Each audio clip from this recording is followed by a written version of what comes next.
안녕하십니까. 자, 이번 시간에는요, 우리 비금융자산 투자 설계 문제 푸는 시간인데요. 첫 번째로 부동산 상담 사전 준비에 관련된 문제를 풀겠습니다. 그래서 이제 순서가 개념 완성 문제가 먼저 있고 뒤에 출제 예상 문제가 있는데 부동산 상담 사전 준비와 관련되는 개념 완성하고 출제 예상 문제까지 다 풀겠습니다. 전체적으로 보니까 개념 완성 문제하고 출제 예상 문제 중에 이제 출제 예상 문제 중에 다 푸는 건 아니고 별 3개짜리만 골라서 풀잖아요. 그래서 풀어야 될 문제 이번 시간에 계산을 해보니까 36문제나 됩니다. 그래서 문항수가 많거든요. 그런데 다행히 이 부분은 전부 다 용어 위주로 돼 있어요. 우리 시험이. 그 다음에 법규 위주로 돼 있어서 기계적으로 암기하는 게 굉장히 많습니다. 그래서 수업할 공부할 때 공부하는 그 아무래도 난이도나 학습 난이도라는 거는 좀 더 얕은 편이니까 그런 걸 감안해서 스피디하게 문제를 풀어 나가도록 하겠습니다. 이거 시간 끌면 안 되는 거거든요, 이 부분을.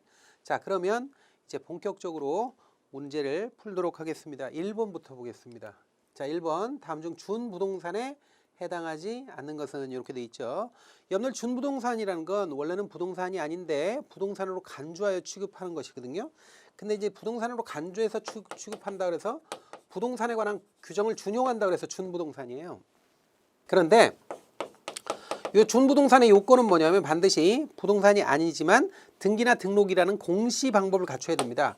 그래서 등기나 등록을 해야 되는데 대개 요 등기나 등록이 불가피하게 필요한 것, 반드시 필요한 것들은 뭐 예를 들어서 공장재단, 광업재단, 선박, 항공기, 자동차 뭐 이런 것들과 더불어서 이제 권리 중에 어업권이나 광업권이 있거든요. 어업권이나 광업권 같은 거는 요거는 준부동산에 들어갑니다. 자, 그런데 우리 여기서 보면 영업권이라는 게 있거든요. 근데 영업권은요, 이건 무체재산입니다. 무체재산권이에요. 그래서 준부동산에 해당하지 않습니다. 그래서 5번이 답이에요. 그래서 우리가 재산의 묶음인 공장재단, 광업재단, 그 다음에 어업권, 광업권, 그 다음에 자동차, 항공기, 선박 이런 것들은 모두 등기나 등록부가 있어야 되는 관리 차원에서 그런 것이고 그런 걸 준부동산이라고 하는데 영업권은 여기에 들어가지 않으니까 어업권, 광업권하고 헷갈리니까 그거는 준부동산 맞아요. 그러나 영업권은 아니라는 사실 좀 알아놓으시기 바랍니다. 그걸 생각하면서 문제 1번 봤습니다. 2번 보겠습니다. 다음 중 부동산과 동산의 법적 권리에 대해서 이제 옳지 않은 것입니다. 차이 나는 거를 고르는 거죠. 그러면 1번 보죠. 부동산은 전세권 설정 가능하다라고 되어 있는데 맞는 거죠. 전세권 설정하잖아요. 두 번째, 부동산은 지상권 설정 가능하죠. 토지의 지상권 설정 가능하죠. 3번, 부동산은 유치권 설정 가능하죠. 유치권 설정할 수 있습니다. 그 다음에 4번, 동산은 지상권 설정 가능하다. 이게 틀렸죠. 4번이 답이죠. 동산은 물건이잖아요. 그러니까 들고 다니는 물건인데 거기에 지상권 설정한다는 게 말이 안 되잖아요. 그러니까 말이 안 돼요, 이건. 전혀. 그래서 4번이 답이고 5번, 동산은 유치권 설정 가능합니다. 맞습니다. 동산에는 유치권이나 질권 설정 가능하죠. 그래서 5번 맞았습니다. 그래서 4번이 답입니다. 자, 그 다음 문제 보죠. 3번입니다. 다음 중 토지의 자연적 특성이 아닌 것은 이렇게 돼 있는데 토지의 자연적 특성은 우리 교재에서 5가지 얘기하고 있어요. 근데 이제 인문적 특성은 되게 뭐 좀 어지럽게 돼 있는데 자연적 특성은 5가지를 명확하게 해놨습니다. 그래서 첫 번째가 위치 고정성 또는 부동성이 있고요. 그 다음에 부증성이라고 생산할 수 없다는 게 부증성이죠. 그 다음에 영속성이라는 게 있고 연접성이 있고요. 그 다음에 개별성이라는 것도 있어요. 여기는 안 나오지만 개별성, 똑같은 게 없다는 거죠. 뭐 그런 것들이 자연적 특성입니다. 그런데 4번 용도의 다양성은 아니죠. 용도의 다양성은 이건 뭐냐면 인문적 특성이죠. 인간이 토지를 어떻게 활용하느냐에 따라서 토지의 용도는 다양하다라는 게 용도의 다양성입니다. 그렇기 때문에 요거는 자연적 특성이 아니라서 4번이 답입니다. 그 다음 문제 보죠. 자, 4번 다음 중 지목의 설정 원칙으로 옳지 않은 것 이렇게 돼 있는데 지목이라고 하는 건 토지 용도를 지목이라고 합니다. 토지의 용도에 따라서 토지를 나눴을 때 우리가 이걸 지목이다 이렇게 얘기하는 겁니다. 자, 그래서 뭐 지목의 설정 원칙이라고 그러면 뭐 일필 일지목이니 뭐 주지목 추종의 원칙이니 뭐 임시적 일시적 이용은 지목 변경할 수 없다느니 이런 거 있거든요. 근데 그거는 이제 해당 부분에서 한번 읽어보시거나 아니면 이 지문을 통해서 한번 익혀놓으시면 되는 거죠. 1번 하나의 필지는 하나의 지목만 설정한다. 이거 일필 일지목이라고 그래요. 일필 하나의 필지, 하나의 땅을 이제 한 단위의 땅을 법적으로는 필지라고 그러거든요. 일필 일지목, 일필 일지목. 그러니까 지목은 지목이 하나다 이거죠. 하나. 근데 한 필지의 땅은 오직 하나의 지목으로 설정된다라는 거예요. 이게 필지란 말은 법률적으로 구분된 소유권이 구분되는 한 단위의 토지를 필지라고 그래요. 소유권 한 단위당 한 필지예요. 두 번째, 한 필지에서 토지의 일부가 주된 사용 목적과 다른 용도로 사용될 경우 주된 사용 목적에 따라 지목을 설정해야 된다. 이걸 주지목 추종의 원칙이라고 합니다. 맞고요. 3번, 일시적으로 다른 용도로 사용될 경우 지목을 변경해야 된다. 이게 3번이 틀렸습니다. 일시적이거나 임시적으로 사용되는 걸 가지고 지목 변경을 할 필요는 없습니다. 그래서 3번이 답이고, 4번, 산업단지 조성사업지역에서 조성된 토지는 미리 그 사용 목적에 따라 지목을 설정해야 되는 거 맞고요. 우리나라는 이용 형태를 총 28가지 법정 지목을 분류하고 있습니다. 이거 나누고 있습니다. 그래서 28지목이라고 그래요. 과거에는 십몇 년 전에는 24지목이었어요. 근데 28지목으로 바뀌었습니다. 자, 그래서 3번이 정답이라는 거 우리가 확인했고요. 자, 그 다음 문제 보죠. 다음 중 도시지역에 해당하지 않는 것. 이런 문제는 간단하게 기계적으로 외우는 거죠. 도시지역 하면 여러분들이 주, 상, 공, 녹 이렇게 해가지고 외워야 돼요. 그래서 주거지역, 상업지역, 공업지역, 녹지지역 이것만 알아도 문제 맞춥니다. 여러분들 있잖아요. 상업지역 나왔죠. 주상공록의 상. 그 다음에 이거 빼고 그 다음에 주거지역 나왔죠. 주. 그 다음에 녹지지역 나왔죠. 그렇죠. 주거지역 나왔죠. 그러니까 주상공록이라고. 주상공록. 공업지역은 여기 안 나왔지만 주, 상, 공, 녹지 이런 거. 근데 여기 관리지역이 떡 나와버리면 안 되죠. 관리지역은 따로 있는 겁니다. 생산관리지역, 보전관리지역, 계획관리지역 해서 보생계 해서 관리지역은 따로 있는 거예요. 주거지역하고는 다른 겁니다. 그러니까 도시지역하고는 다른 겁니다. 그래서 2번이 정답이 되겠죠. 그래서 관리지역이 답입니다. 이거는 굉장히 기계적인 문제입니다. 그래서 여러분들이 이거 가지고 너무 깊게 생각할 필요가 없죠. 아주 기계적으로 하셔야 됩니다. 6번 보겠습니다. 자, 도시지역으로의 편입이 예상되는 지역이나 자연환경을 고려하여 제한적인 이용 개발을 하려는 지역으로서 계획적, 체계적 관리가 필요한 지역에 지정하는 용도지역은 이렇게 돼 있어요. 지금 아직 도시지역은 아니에요. 이 지문 보니까 도시지역으로의 편입이 예상되는 지역이라고 그랬죠. 그러니까 아직 도시지역은 아니에요. 도시지역은 아닌데 앞으로 도시지역으로 이제 바뀌어야 된다는 얘기죠. 그러면 자연환경 고려해서 제한적인 이용 개발을 하는 지역으로 앞으로 도시지역으로 바꾸기 위해서 계획적, 체계적 관리가 필요하다. 이게 관리란 말 나왔잖아요. 그러니까 관리지역이라고 이거. 관리지역이에요. 그러니까 이건 관리지역인데 앞으로 도시지역으로 바뀔 가능성이 높기 때문에 체계적이고 계획적인 관리를 해야 된다 그러면 바로 이게 4번이 정답이 되는 거예요. 그래서 계획관리지역이 되는 겁니다. 다른 거는 뭐 답이 될 수 없는 거예요. 4번이 정답이다라는 거 확인하고 넘어가겠습니다. 자, 그 다음 문제 보죠. 7번 봅니다. 다음 다가구 주택이 나왔어요. 다가구 주택은 단독주택 안에 들어가는 거거든요. 그래서 다가구 주택에 대한 설명 중 빈칸에 들어갈 내용이 순서대로 묶인 것 고릅니다. 자, 지하층 제외하고 주택으로 쓰이는 층수는 몇 개층 이하여야 됩니까? 다가구 주택이면 3개층입니다. 3개층 이하여야 돼요. 단독주택은 4개층 넘어가면 단독주택이 아니에요. 단독이 들어가는 게 아니에요. 단독 안에 단독, 다가구, 다중주택 뭐 이런 것들이 있는 거예요. 공관 이런 것들이. 근데 그중에 단독주택 범위 안에 다가구가 있는 거예요. 다가구는 3개층 이하입니다. 그 다음에 한 개 동으로 쓰이는 바닥면적의 합계가 얼마 이상이 이하래야 돼요? 660제곱미터입니다. 660제곱미터. 이건 머릿속으로 들어가 있어야 돼요. 별수. 아, 왜 그럽니까? 이게 이유가 별로 의미가 없는 거예요. 그냥 머릿속에 들어가 있어야 됩니다. 이건. 그래서 정답은 3번이 되는 겁니다. 3번 확인하세요. 그래서 문제 풀고 넘어갑니다. 8번 봅니다. 다음 중 준주택에 대한 설명으로 옳지 않은 것. 이것도 역시 마찬가지입니다. 이게 준주택에 대한 의미가 뭐냐 뭐 이런 정도만 알고 그냥 넘어가시면 되는 거예요. 이것도 깊이 있는 이론적 배경이 필요 없는 겁니다. 자, 1번 봅니다. 주택 외의 건축물과 그 부속 토지로서 주거시설로 이용 가능한 시설 요거다. 맞습니다. 두 번째, 기숙사나 다중생활시설, 노인복지주택, 오피스텔 등이 포함된다 하는데 이것도 맞는 얘기고요. 3번, 다중생활시설은 바닥 면적에 따라서 500제곱미터 미만은 제2종 근린생활시설 500제곱미터 이상은 숙박시설로 나눕니다. 이것도 역시 맞고요. 4번, 다중생활시설이 숙박시설로 분류된다면 임대사업자로 등록이 가능하다 그랬는데 임대사업자 안 되죠. 다중생활시설은요 임대사업자 등록이 안 됩니다. 불가합니다. 그래서 4번이 틀린 거예요. 그거 확인하고 넘어가시고요. 이게 법적인 내용이죠. 그냥 5번, 다중생활시설은 2종 근린생활시설과 숙박시설 모두 욕실 설치가 가능합니다. 나머지 맞는 거예요. 그러니까 맞는 지문 그냥 맞다라고 생각하고 읽어보시고요. 그냥 주목할 만한 4번 지문에 다중생활시설은 임대업자로 등록이 안 되는구나. 이렇게 그냥 알아놓으시면 되겠습니다. 그래서 8번 문제 이렇게 해서 확인하시고요. 9번 봅니다. 다음 중 주요 부동산 용어에 대한 설명으로 옳지 않은 것. 부동산 용어와 관련되는 내용입니다.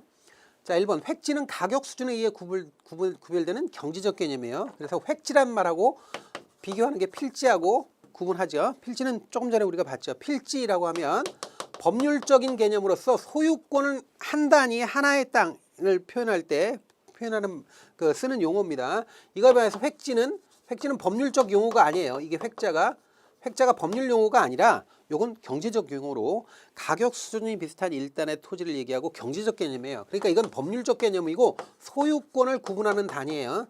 그런데 획지는 경제적 개념입니다. 경제적 사회적 개념으로 요거는 뭐예요? 가격 수준이 비슷한 일단의 토지예요.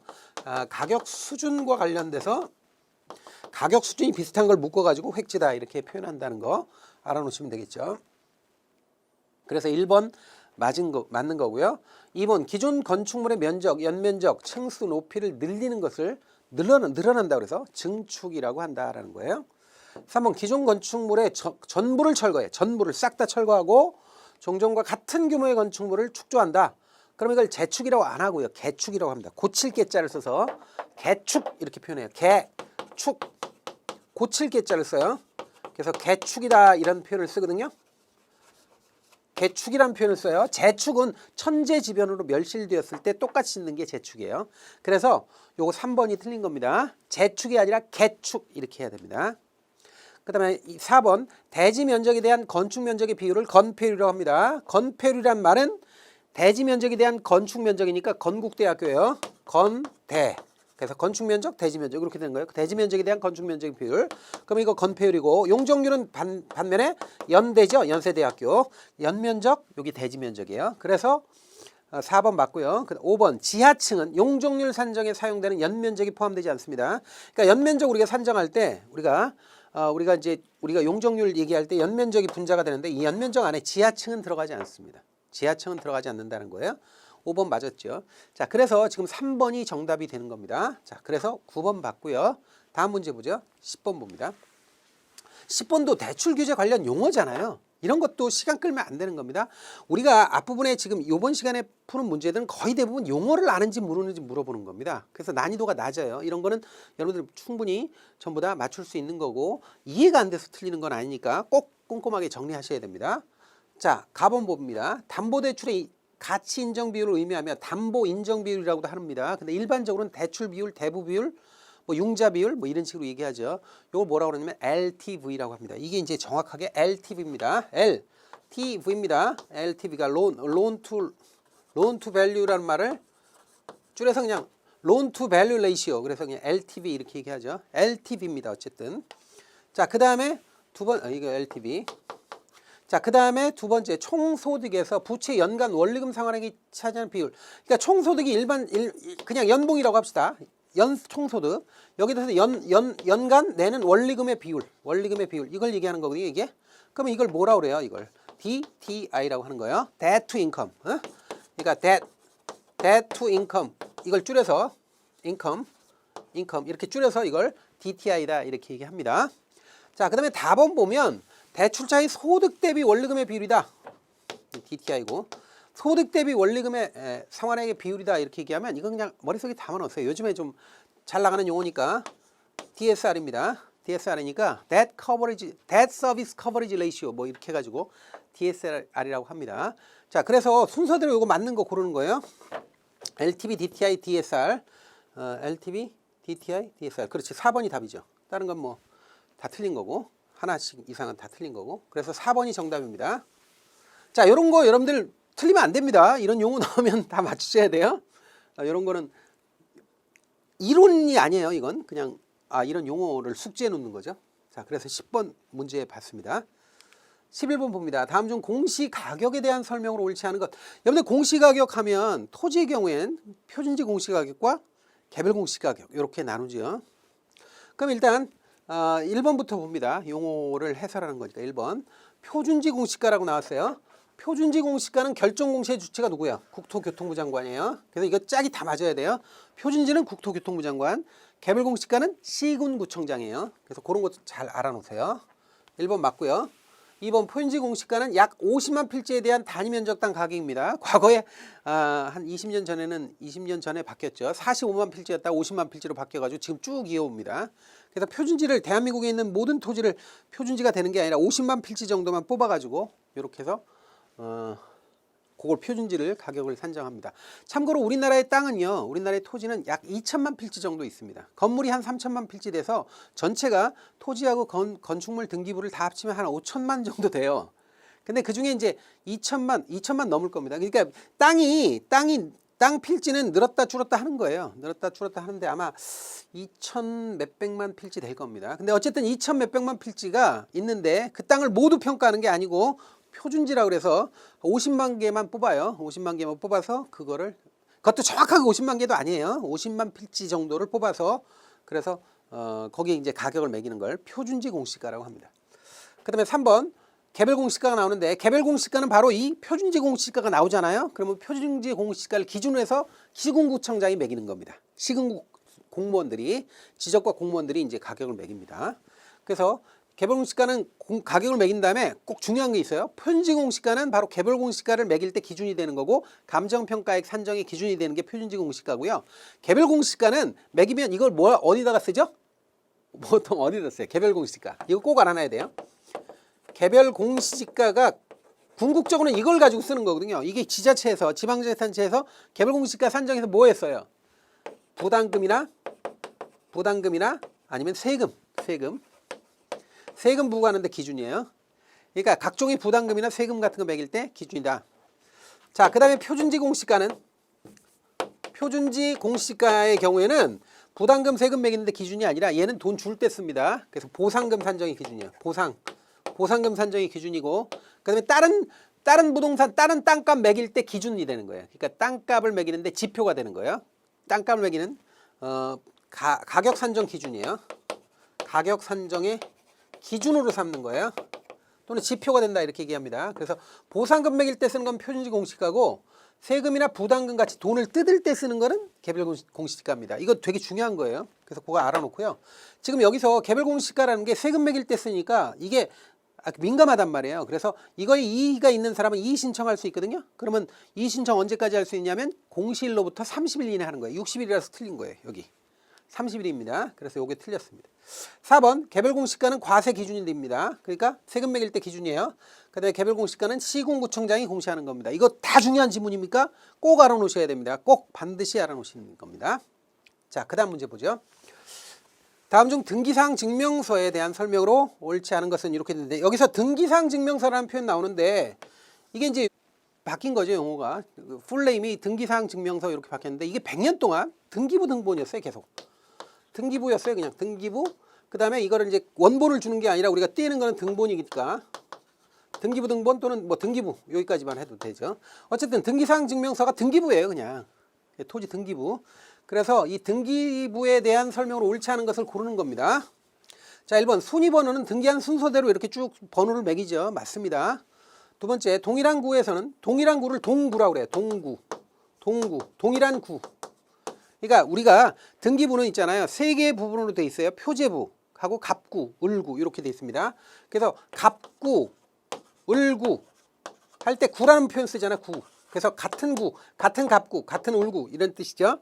동일한 구에서의 등기 순위는 순위 번호를 따니까 번호에 의한다. 맞습니다. 세 번째 가등기에 기한 본등기 시의 가등기 순위에 따라 순위가 보존된다. 이거 굉장히 중요합니다. 3번 맞는 겁니다. 가등기라는 건 임시등기라는 뜻이에요. 본등기를 할 수 없을 때 임시등기를 쳐놓거든요. 이때 나중에 본등기를 이제 가등기에 기해서 본등기를 하잖아요. 그러면 본등기 순위는 본등기 할 때의 순위가 아니라 원래 임시등기 할 때 그 가등기 순위를 그대로 쓰는 겁니다. 다시 한번 말씀드릴게요. 굉장히 중요한 지문입니다. 가등기에 기한 본등기 시에는 가등기 순위, 본등기 순위가 아니라 가등기 순위에 따라 순위가 보존되는 겁니다. 이것을 우리가 순위 보존적 효력이다 이렇게 얘기합니다. 가등기에. 굉장히 중요한 지문이에요. 3번 중요합니다. 자, 그 다음에 4번 건축물 대장과 등기사항 증명서 즉 등기부 대장하고 등기부 줄여서 대장과 등기부의 면적에 관한 정보가 서로 다를 경우 등기사항 증명서 정보가 우선된다. 이거 틀렸거든요. 굉장히 중요한 거니까 잘 들으세요. 이거는 등기사항 증명서 즉 등기부가 아니라 대장을 중시합니다. 대장이 우선하는 겁니다. 그럼 왜 그러냐 하는 거야. 4번이 틀린 게 왜 그러냐. 자, 보세요. 이거 굉장히 중요한 거예요, 이거. 시험에 잘 나와요. 우리가 대장이라는 게 건축물 대장이든 토지 대장이든 대장이라는 게 있고, 그다음에 등기부가 있어요. 등기사항 증명서가. 그러면 요때 사실에 관련된 거 있죠. 사실에 관련된, 즉 면적 같은 거. 면적 같은 거는 사실 두 장부가 다 서로 다를 수 있어요. 다를 때 항상 대장은 면적이 여기 100제곱미터로 나오고 등기부는 120제곱미터로 나온다. 그러면 어떤 게 맞아요? 대장을 중시하는 거예요.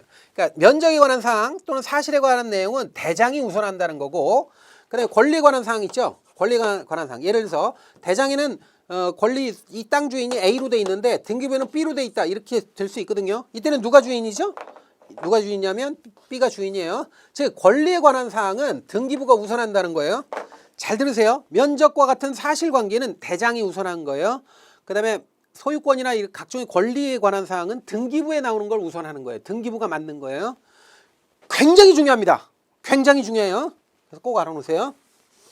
4번이 틀린 겁니다. 5번 부기등기 순위는 주등기 순위에 의해 결정된다. 참고로 그냥 보세요. 이거 맞습니다. 자, 그래서 정답 4번이 됐습니다. 13번 보겠습니다. 다음 중 부동산 관련 법률에 대한 설명으로 옳지 않은 것, 틀린 것 고릅니다. 1번 도시 군 관리 계획은 중기적인 법정 계획이다. 맞는 얘기고요. 두 번째, 지구 단위 계획은 도시의 일부 지역을 대상으로 토지용 계획과 건축물 계획을 동시에 고려하는 계획 맞고요. 3번 도시 군 기본 계획은 물적 사회적 측면을 포괄하는 장기적인 종합 계획이에요. 그러니까 기본 계획은 장기적인 청사진을 제시하는 종합 계획입니다. 4번 재건축 부담금이란 재건축 사업을 통해 높은 초과이익이 생길 경우 국토교통부 장관이 조합원에게 징수하는 부담금이라고 하는 거예요. 맞습니다. 이거 맞고요.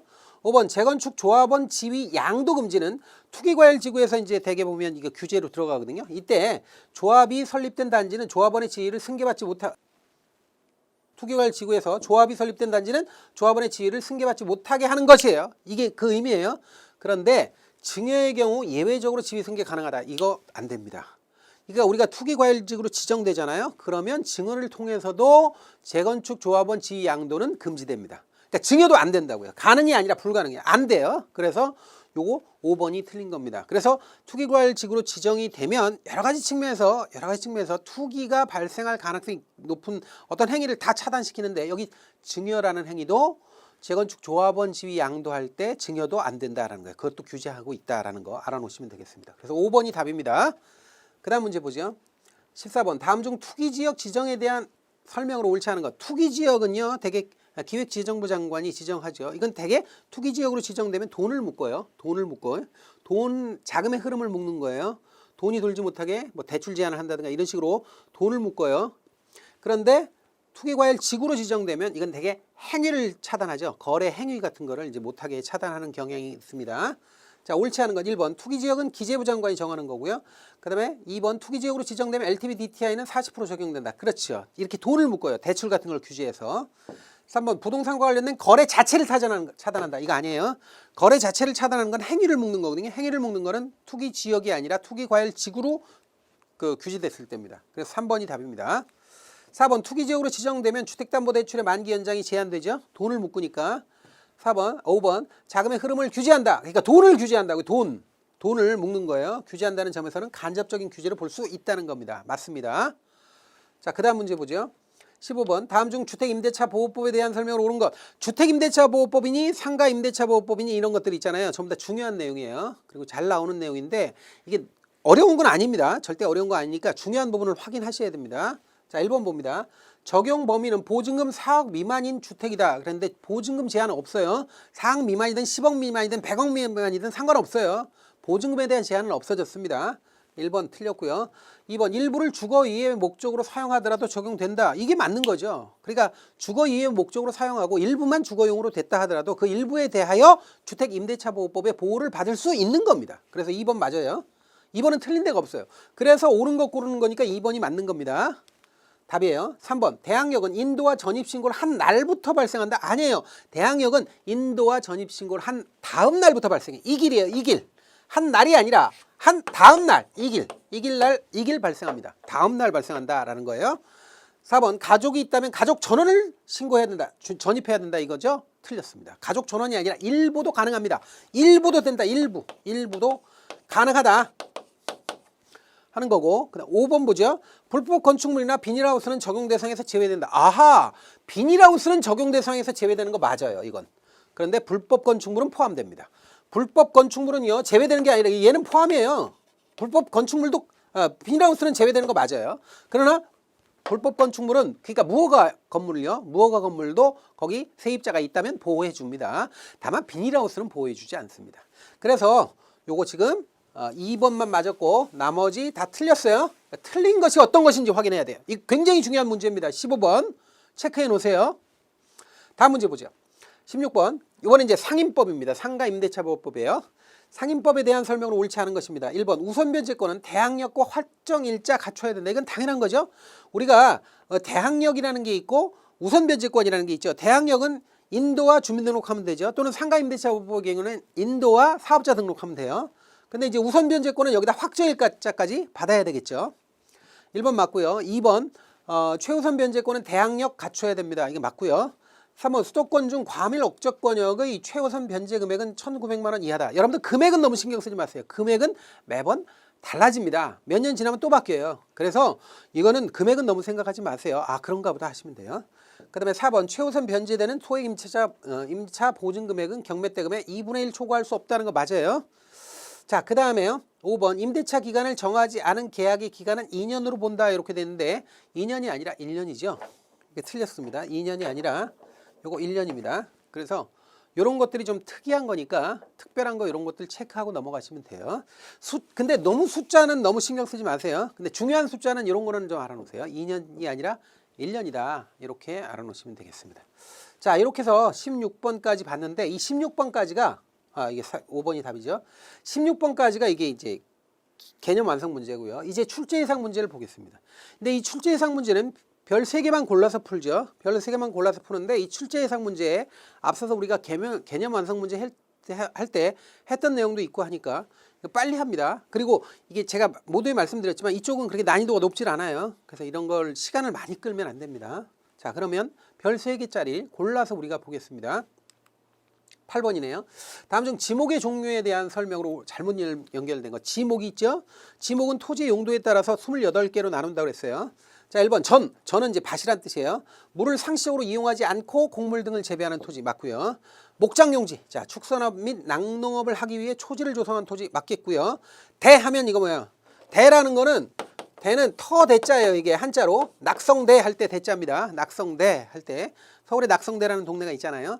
강감찬 장군이 태어나신 데죠. 그런데 어쨌든 이 대가 이게 터대자, 흑대자, 터 또는 흙 이런 뜻인데 흙은 잘 안 쓰고 이 터 대자예요.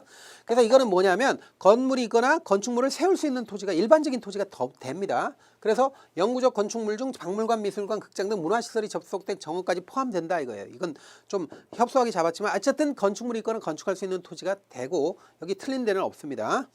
4번 창고용지는요. 물건 등을 보관 또는 저장하기 위해 독립적으로 설치된 보관시설물의 부지와 이에 접속된 부속시설물의 부지라는 측면에서 맞는 얘기고요.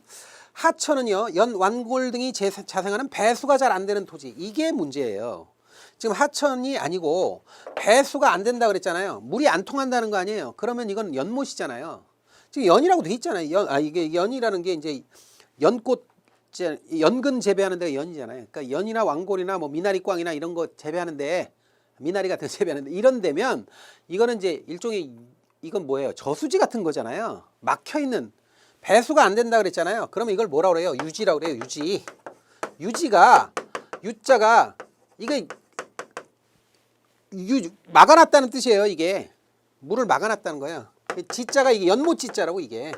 그래서 한마디로 연못이에요. 연못 같은 거예요. 그래서 이게 하천이 아니라 유지다. 이렇게 알아놓으셔야 돼요. 유지. 그래서 물에 관련된 것은 하천, 국어, 유지 이런 거 있잖아요. 하천, 국어, 유지, 뭐 제방 이런 것들은 좀 구분할 필요가 있습니다. 그 중에서 하천, 그 다음에 국어, 유지 이 세 가지는 좀 잘 읽어 놓으시기 바랍니다. 어쨌든 이거는 하천이 아니라 유지에 대한 내용이었습니다. 그래서 그거 틀렸습니다. 9번 보겠습니다. 저층주택 중심 이런 말 나오죠. 저층주택 중심 이런 거 나오죠. 그리고 편리한 주거 환경을 조성하기 위해 필요한 지역은 이렇게 되어 있는데 이 문제는요. 무조건 주거 환경과 관련되기 때문에 주거 지역입니다. 이건 뭐 준주거든 뭐든 다 주거지역으로 다 있죠. 그런데 이 주거지역이라는 게 나누자면 전용 주거지역, 일반 주거지역, 준주거지역이 되는 거고요. 전용 주거는 1종이 있고 2종이 있고요. 일반 주거지역은 1종, 2종, 3종이 있고요. 준주거지역은 하나예요. 그럼 전용 주거지역은 단독주택 중심이고요. 그다음에 1종은요. 그다음에 2종은 공동주택 중심이고요. 일반 주거지역 1종은 저층주택 중심이고요. 2층은 중층주택 중심이고요. 3종은 중고층 주택 중심이에요. 그다음에 준주거는 그냥 됐고요. 그러면 여기서 저층주택 중심이라고 됐으니까 저층주택 중심이니까 이렇게 가야 되겠죠. 그래서 저층주택 중심이면 1종 일반 주거지역입니다. 1종 일반 주거지역입니다. 이것도 그냥 기계적으로 암기하는 겁니다. 이건 그냥 나는 기계다 생각하고 암기하면은 그냥 답이 나오는 그런 문제입니다. 그래서 2번이 답입니다. 1종 일반 주거지역이다. 이렇게 그냥 보고 넘어가시면 되겠죠. 자, 그 다음 문제 보겠습니다. 15번이네요. 다음 중 용도지역, 지구구역에 대한 설명으로 옳지 않은 것 고릅니다. 용도지역, 용도지구, 용도구역. 요거 좀 핵심적인 내용만 보시면 돼요, 사실. 자, 문제 보면서 하는 게 낫죠. 1번 보겠습니다. 같은 지역에 중복하여 두 가지 용도지역을 정할 수 없다. 여러분들 용도지역은요, 중복 지정하면 안 돼요. 중복 지정할 수 없습니다. 그래서 맞습니다. 2번 용도지역은 모든 토지에 지정하는 거 맞아요. 대한민국의 모든 토지는 용도지역으로 지정을 해야 됩니다. 3번 용도지구는 모든 토지에 지정하며 틀렸죠. 모든 틀렸습니다. 자, 용도지구는요, 미관지구, 방제지구, 방화지구, 뭐 경관지구 이런 건데요. 이건 필요한 토지에 지정하는 거예요. 필요하면 지정하면 돼요. 그래서 모든이 아니라 필요한 토지에 지정하며 중복 지정 가능합니다. 필요하면 똑같은 땅인데도 여기가 미관지구, 경관지구면서 방화지구면서 방제지구면서 위락지구면서 리모델링 지구가 될 수 있어요. 그러니까 중복 지정이 가능하다고요. 필요한 토지에 지정하는 거니까. 그래서 모든 토지가 아니라 필요한 토지에 중복 지정 가능하다. 이렇게 나와야 됩니다. 그래서 3번이 답입니다. 4번 용도구역은 필요한 토지에 지정합니다. 용도구역은 대표적인 게 개발제한구역, 시가와 조정구역, 도시자연 공원구역, 수산자원 보호구역 이렇게 네 가지 있죠. 그 대표적인 게 이제 개발제한구역, 그린벨트입니다. 그래서 필요한 곳에 지정하는 거예요. 5번 용도구역은 중복 지정이 불가능하지만 용도지역과 용도지구에 중복하여 지정하는 건 가능합니다. 용도구역 자체가 중복 지정은 안 되지만 용도지역이나 용도지구에 용도구역을 지정하는 건 상관없다라는 겁니다. 5번은 뭐 헷갈리면 그냥 넘어가세요. 넘어가시는데 어쨌든 맞는 얘기입니다. 자, 그래서 지금 15번 문제를 봤고요. 그 다음 문제 보겠습니다. 17번 다음 중 빈칸에 들어갈 내용으로 올바르게 묶인 것 고릅니다. 자, 지금 이거는 주택이 용어와 관련되는 내용이겠죠. 딱 보니까 다세대 주택 나왔어요. 다세대 주택은 빌라입니다. 빌라. 우리가 흔히 말하는 빌라. 그래서 각 동의 바닥 면적 합은 무조건 660제곱미터 이하라 해야 됩니다. 660제곱미터 이하이고 주택 부분에 해당하는 층수는 몇 개층? 4개층 이하라 됩니다. 4층 이하라 해야 된다고. 그래서 그거 해당되는 게 660제곱미터 이하고 4개층이니까 이게 4번이 답이 돼야 됩니다. 그래서 이것도 그냥 주택의 어떤 스펙에 대해서 물어보는 거니까 간단하게 그냥 정리하고 넘어가시면 됩니다. 다음 문제 보죠. 19번입니다. 다음 중 주택의 분류에 대한 설명으로 옳은 것. 주택 분류가 계속 나오는데 이런 문제 나오면 여러분들 하나만 조금만 대응하시면 금방 할 수 있어요. 자, 그러면 주택의 분류에 대한 내용 한번 보겠습니다.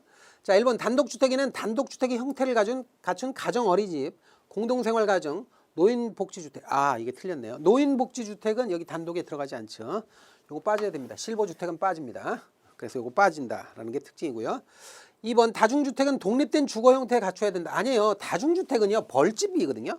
벌집이니까 그러니까 여러 사람들이 살고는 있는데 뭐 공동 취사시설이나 아니면 뭐 화장실도 공동이고 이런 데가 많아요. 그래서 독립된 주거 형태를 갖추지 않죠. 그래서 이게 틀렸습니다. 자, 그래서 2번 틀렸고요. 3번 다가구 주택은 20세대 이상이 거주할 수 없다. 이게 맞죠? 다가구 주택은 요건 20세대 이상이 아니라 19세대 이하죠. 그래서 3번이 답입니다. 3번이 맞았어요. 지금 맞는 거 고르는 거니까 3번이 맞고요.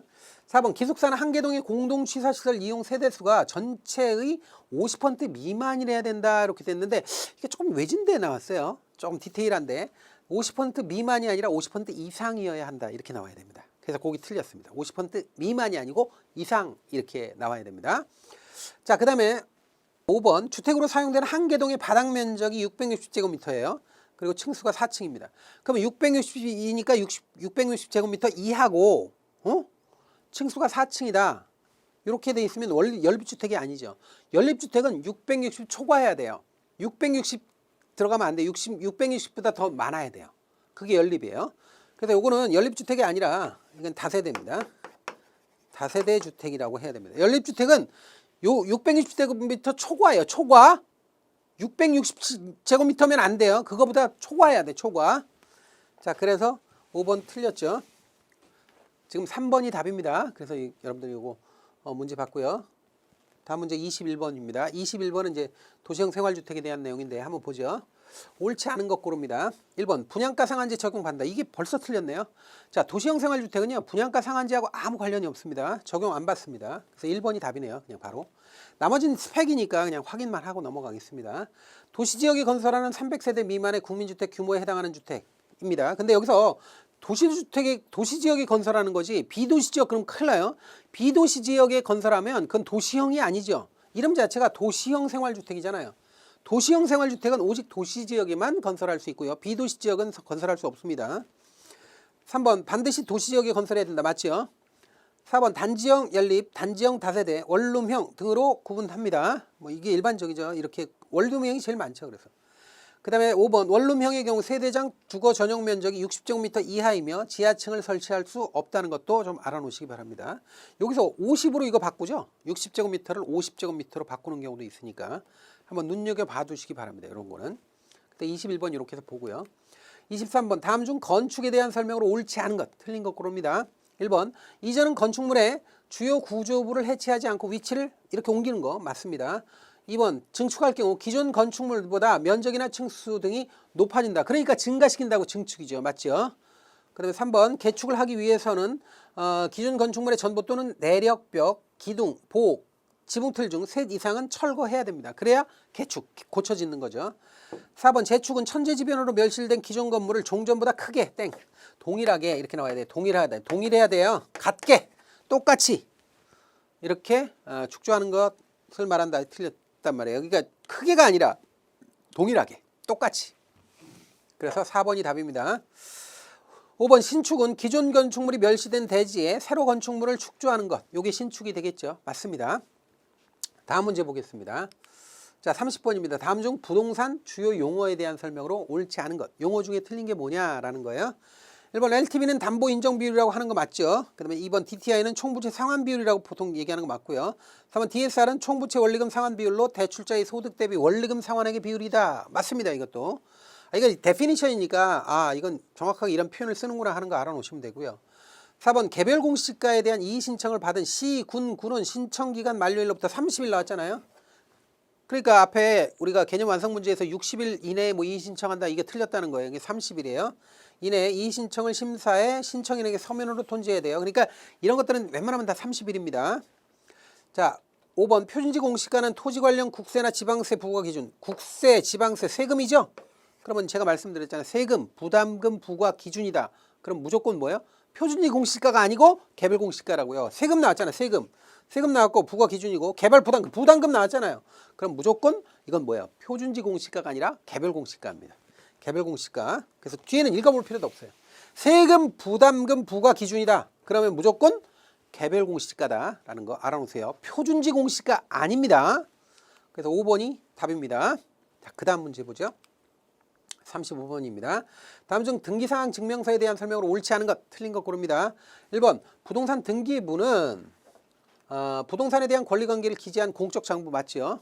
두 번째, 현행 국내 부동산 등기부는 공신력 인정된다. 아니에요. 인정 안 돼요. 틀렸습니다.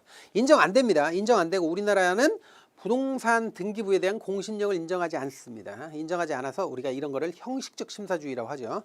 그래서 2번이 틀렸습니다. 2번 답이고요. 3번 갑구에는 소유권 보존 등기 외 압류, 가압류, 가처분, 가등기 등 소유권이 침해될 수 있는 권리 등이 기재된다 이렇게 되는데 소유권과 관련되는 게 갑구입니다. 그다음에 소유권 이외의 권리는 이제 을구에 기재가 되죠. 그래서 4번 보면 을구에는 근저당권, 저당권, 전세권, 지상권, 지역권, 임차권 등 이런 것들은 소유권이 아니라 제한물권이거든요. 소유권 이외의 권리죠. 이게 바로 을구에 기재가 되는 겁니다. 5번 근저당권의 채권 최고액은 실제 대출 금액의 120에서 130% 수준에서 설정합니다. 그러니까 1억을 빌렸다 그러면 근저당권의 채권 최고액은 대개 1억 2천에서 1억 3천 정도 사이로 이렇게 그 등기부에 이제 되게 기재가 된다 이거죠. 맞습니다. 그래서 2번이 정답이니까 2번 정답 위주로 살펴보시면 되겠습니다. 다음 문제 보죠. 36번입니다. 다음 중 등기사항 증명서의 권리 순위와 활용에 대한 설명으로 옳지 않은 것입니다. 자, 이거 한번 보죠. 1번. 본인은 보증금 우선순위, 소유권에 대한 정보 실거래가를 파악할 수 있다. 본인 보증금의 우선순위 뭐 이런 거. 그러니까 뭐 보증금 우선순위, 뭐 소유권, 뭐 실거래가 이런 것들 다 등기부 보면 나온다 이거죠.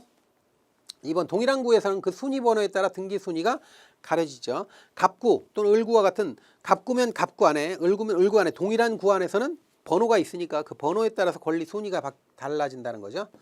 3번. 부기등기 순위는 주등기 순위에 의해서 결정되고요.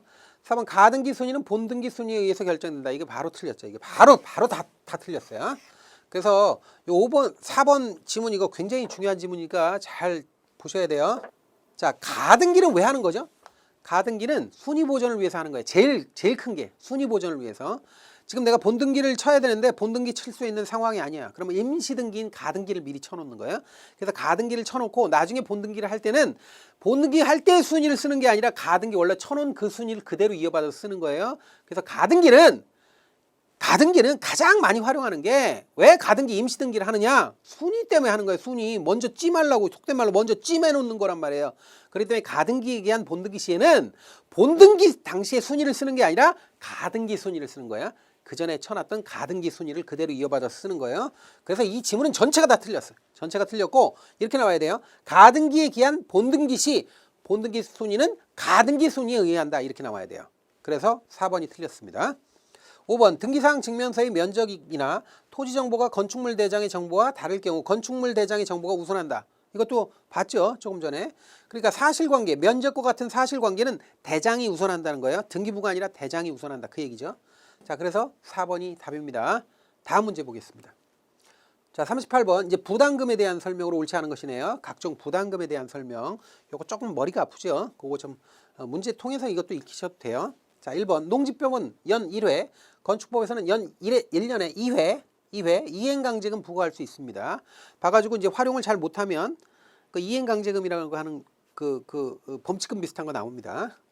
자, 2번. 국가 및 지자체의 시행사업은 개발부담금의 부과 제외 대상입니다. 국가나 지자체가 시행하는데 거기다가 부담금을 부과하고 그러면은 잘 안 되죠. 뭐 개발부담금 부과하고 그럴 수는 없는 거죠. 3번. 재건축 부담금은 정상 주택가격 상승분을 초과하는 이익이 조합원 1인당 평균 1,000만 원이 아니고요. 1,000만 원은 너무 작죠. 3,000만 원 넘을 경우에 부과 대상입니다. 이게 1,000만 원이 아니라 3,000입니다. 3,000입니다. 그래서 3번이 답이네요. 4번. 교통 유발 부담금은 각층 바닥 면적의 합계가 1,000제곱미터 이상인 시설물에 부과하는 거 맞고요. 그다음 5번. 개발 부담금은 개발이익의 20% 또는 25%를 부과 기준으로 한다는 것도 맞습니다. 그래서 부담금과 관련되는 거는 그렇게 엄청 중요하고 그런 건 아닙니다. 그래도 여러분들 물어볼 수는 있어요. 그러니까 이게 어떤 의미를 갖는지 그 숫자, 중요한 숫자 위주로 돼 있으니까 이거 한번 보시면 되겠습니다. 자, 그다음 문제 보죠. 40번입니다. 다음 중 투기지역 지정 효과에 해당하는 것 이렇게 돼 있는데 제가 말씀드렸어요. 투기지역은 요건 대개 뭐 돈을 묶는 거예요. 자금의 흐름을 묶는 거고 그러다 보니까 자금의 흐름을 묶는 건 대출이나 세금 같은 거예요. 그걸 세금이나 뭐 대출 같은 걸 건드리는 게 투기지역의 지정 효과고요. 나머지 뭐 우리 투기과열지구라는 게 있잖아요. 투기과열지구는 대개 보면 행위, 거래에 대한 제한을 하는 거예요. 그래서 이게 보시면 여긴 세금이죠. 그러니까 요게 답이에요. 요게 답이고 나머지는 뭐 자격 제한이니 뭐 재당첨 제한이 전매를 못하게 한다든지 뭐 이런 것들 있잖아요. 이런 것들은 전부 다 행위를 묶는 거예요. 거래 행위를 묶는 거예요. 그래서 이런 거는 투기과열지구의 지정 효과입니다. 2번부터 5번까지는 투기과열지구 지정 효과고 1번만 답이 됩니다. 1번만. 그래서 1번이 정답이 되는 거예요. 40번 이렇게 해서 확인했고요. 41번 봅니다. 맞죠? 41번. 자, 다음 중 투기과열지구 지정 효과로만 모두 묶인 것. 이게 이어서 그냥 계속되는 거 아니에요? 이어서 연속된 문제나 마찬가지입니다. 그래서 투기과열지구면 대개 보면 거래 행위 같은 걸 묶는 거다 그랬죠? 그래서 청약순위 1순위 자격 제한이라든지 재당첨 제한이라든지 재건축 주택 공급수 제한이라든지 이런 것들 있잖아요. 그 다음에 재건축 조합원의 지위 양도 금지. 이거 굉장히 중요한 거죠. 조합원 지위 양도 금지. 이것도 이제 투기과열지구 지정 효과죠. 근데 가점제 적용 제한 이건 아니죠. 마번. 요거는 가점제 적용이 제한되는 게 아니라 오히려 확대됩니다. 확대되는 거예요. 아니 그러니까 투기를 못하게 막는 건데 되게 그러니까 거래 과열을 막는 건데 청약 가점제 적용을 제한하면 안 되죠. 오히려 확대시켜야지. 그래야 실수요자 위주로 주택 공급이 재편이 되죠. 그래서 마번은 해당 사항이 없는 거죠. 그래서 마번이 빠집니다. 마번이 빠지고 나머지는 다 맞아요. 그래서 가나다라 이렇게 돼야 되네요. 그죠? 4번이 답입니다. 4번 가나다라 이렇게 해서 답 찾으시고요. 그 다음 문제 보겠습니다. 45번이네요. 다음 중 주택임대차보호법의 대항 요건에 대한 설명으로 옳지 않은 것 이렇게 되어 있습니다. 자, 1번 주택 인도와 전입신고를 했을 경우 등기가 없이도 대항력이 있어요. 생깁니다. 2번 9월 15일 인도와 전입신고를 마쳤다면 그 다음날 9월 16일 이길 날 대항력이 생기는 거예요. 9월 16일 이길 0시부터 대항력 생기는 거고요. 3번 임대차 주택이 지상권, 지역권 등의 목적이 된 경우 임차인은 언제든지 계약을 해지할 수 있다. 근데 이게 조금 어려워요. 언제든지는 아니고요. 그 사실을 안 날로부터 1년 이내예요. 그러니까 언제든지는 아니에요. 언제든지는 아니고 1년 이내예요. 그 사실을 안 날로부터 1년 이내. 1년 이내. 그래서 3번이 틀렸습니다. 이거 약간 까다로운 지문이죠. 까다로운 지문이니까 이걸 통해서 익혀 나가시면 돼요. 그래서 3번이 답입니다. 4번 전입신고는 가족 중 일부만 해도 됩니다. 전부 안 해도 됩니다. 그리고 5번 임차인의 지위가 높을수록 유리하다. 뭐 맞는 얘기겠죠. 그래서 3번이 답이라는 거 확인하고 넘어가겠습니다. 46번 봅니다. 다음 중 주택임대차보호법의 우선 변제권과 최우선 변제권에 대한 설명으로 옳지 않은 것 고릅니다. 틀린 거 고릅니다. 1번 우선 변제권은 임대차 계약 이후 성립된 후순위 담보권자 등에 우선하여 보증금을 변제받을 수 있는 권리를 우선 변제권이라고 그래요. 맞죠? 두 번째 우선 변제권과 최우선 변제권은 대항력과 확정일자를 갖춰야 한다. 여기 틀렸죠? 자, 우선 변제권은 대항력하고 확정일자 있어야 되는 거 맞아요. 그러나 최우선 변제권은 아니에요. 이건 아니에요. 최우선 변제권은요. 확정일자 없어도 되는 거예요. 확정일자 없어도 무조건 대항력만 있으면 나오는 거죠. 그래서 2번이 틀렸습니다. 답이고요. 3번 우선 변제권의 대항력과 확정일자를 받는 시기가 각각 달라도 무방합니다. 이거 맞고요. 그러니까 나중에 받아도 된다고요. 확정일자 어쨌든. 4번 서울특별시 최우선 변제권 소액보증금 적용 범위는 1억 1천만 원 이하다라고 되어 있는데 이건 숫자 너무 신경 쓰지 마세요. 5번 최우선 변제되는 보증금액의 합계액은 경매 낙찰대금의 2분의 1 초과할 수 없다는 것도 맞습니다. 이런 지문 위주로 그냥 알아놓으시면 돼요. 다음 문제 보죠. 47번이네요. 47번 역시 주임법에 대한 내용입니다. 주임법에 대한 설명으로 옳지 않은 것 고릅니다. 1번 임대차 기간을 1년으로 정했을 경우 1년이 아닌 2년으로 봐줍니다. 두 번째 임대인이 기간 만료 전 2에서 6개월 전까지 기간에 갱신거절 통지를 하지 않으면 동일 조건으로 재임대차한 것으로 본다. 이게 이제 묵시갱신이라는 거죠. 맞습니다. 3번 묵시갱신 기간 동안 임차인은 언제든지 계약 해지 통지를 할 수 있다는 거예요. 이건 임차인 위주로 임차인에게 유리하게 만들어진 법률이니까 당연합니다. 자, 임차인이 해지 통고는 임대인이 그 통고를 받은 날로부터 1개월 경과해야 효력이 발생한다 그랬는데 아닙니다. 임차인의 해지 통고가 효력이 발생하는 거는 1개월이 아니라 3개월이에요. 그러니까 3개월이에요. 그냥 3개월. 이런 거는 조금 중요한 거니까 좀 알아놓으세요. 3개월입니다. 그래서 답이 4번이에요. 4번. 자, 5번 임차인은 계약 갱신 청구권을 1회 행사할 수 있고 이에 따라 갱신된 임대차 존속기간 2년이며 임대인은 정당한 사유 없이 이를 거절할 수 없다는 거예요. 그래서 이게 여러분들 공부해 보시면 아시겠지만 주임법이나 상임법은 무조건 임차인이라는 경제적 약자를 보호하는 그런 법률이라는 거 알 수 있습니다. 다음 문제 보겠습니다. 48번이네요. 자, 경제사정의 변동 등으로 인해 당사자가 장래에 대해 약정한 차임 또는 보증금의 증감을 청구할 수 있는 권리를 차임 등의 증감 청구권이라고 한다. 계약 갱신 시 차임 등의 증액은 원칙적으로 최대 몇 %까지 가능하나? 차임을 증액할 때 한도액이 얼마냐 이거 몇 %냐 이거잖아요. 5%예요 그냥. 정답 5%예요. 그래서 그냥 그건 간단하게 그냥 딱 짚고 넘어가시면 돼요. 이런 문제는. 길게 생각하실 필요 없고. 자, 다음 문제 보죠. 자, 50번입니다. 다음 중 상가임대차보호법에 대한 설명으로 옳지 않은 것, 틀린 것 고릅니다. 1번 서울시의 최우선 변제권 소액보증금 범위는 6,500만 원. 그러니까 이건 금액 너무 생각하지 마세요. 그런가 보다 하고 넘어가시면 돼요. 2번 보호대상 임차인은 임대료 인상률 상한 제한, 우선 변제권 월 차임 전환 시 산정률 제한 등의 혜택을 받습니다. 3번 확정일자는 관할 세무서에서 받는 거예요. 상임법의 경우에, 상가의 경우엔. 4번, 그러니까 동사무소에서 받는 건 아니겠지 설마 상가를. 그래서 세무서에서 받는 거 맞고요. 4번 차임 증액 후 1년 이내에는 재차임할 수 없다. 뭐 맞습니다. 맞는 거고. 5번 환산보증금이라는 게 있어요. 그래서 환산보증금은 임차보증금에다 플러스 월차임, 월세 곱하기 100입니다. 150이 아니에요. 100이에요. 그래서 요게 5번이 틀린 거예요. 요거는 나중에 간단한 계산 문제로도 나오니까 꼭 알아놓으세요. 환산보증금 계산하는 공식. 그래서 임차보증금 플러스 월세 곱하기 100이에요. 보증금 플러스 월세 곱하기 100이라고. 요걸 기억을 하세요. 다음 문제 볼까요? 51번에 대한 내용인데 이거 좀 문제가 긴가 봐요. 다음 중 주택 상가임대차 보호법에 대한 설명으로 잘못 연결된 건데 이것도 암기와 관련되잖아요. 표인데 이거 빨리 보겠습니다. 그냥 이거는 여러분들 표를 보면서 비교를 하세요. 근데 여기서 4번이 정답입니다. 4번 보시면 계약갱신 불인정 사유가 주임법은 2번 월세가 밀렸을 때고 2번 월세 밀리는 거고 상가는 한 번이 아니라 3번입니다. 3번. 그래서 틀렸습니다. 그래서 4번이 답입니다. 4번이 정답이에요. 이거는 그냥 여러분들이 이제 표를 보시면서 여러분들이 그냥 확인하세요. 그래서 정답이 이렇게 4번이라는 거 확인하셨다 하고 넘어가시면 됩니다. 다음 문제 볼까요?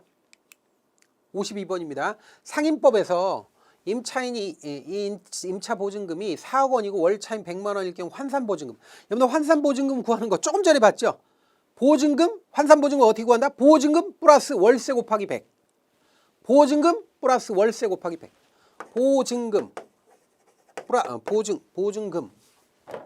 보증금 플러스 월세. 월차임이 월세예요. 곱하기 100. 그럼 여기다가 그냥 집어넣으면 되죠? 보증금 얼마예요? 4억. 4억. 플러스 월세 얼마예요? 100만 원. 곱하기 100만 원. 100. 참. 100만 원 곱하기 100. 100만 원에 100 하면 뭐예요? 동그라미가 100만 원이 6개니까 동그라미 2개 곱해주면 2개 100 곱해주면 1억이잖아요. 이거 1억이잖아요. 100만 원에 100 빼면 1억이잖아요. 그러니까 1억이니까 환산보증금은 5억 원이 되는 거지. 그죠? 그래서 이제 환산보증금 구하는 건데 요거겠죠. 4번. 그죠? 4번이 답이겠죠. 그래서 이거는 뭐 간단하게 구할 수 있어야 됩니다. 그래서 이런 건 빨리 구할 수 있어야 됩니다. 문제 나오면 너무 반갑다. 너무 반갑다. 그러고 빨리 풀어야 됩니다. 자, 이렇게 해서 우리가 52번이 마지막 문제거든요. 52번까지 해서 문제 모두 풀어봤습니다. 여러분들 수고 많이 하셨습니다. 고맙습니다.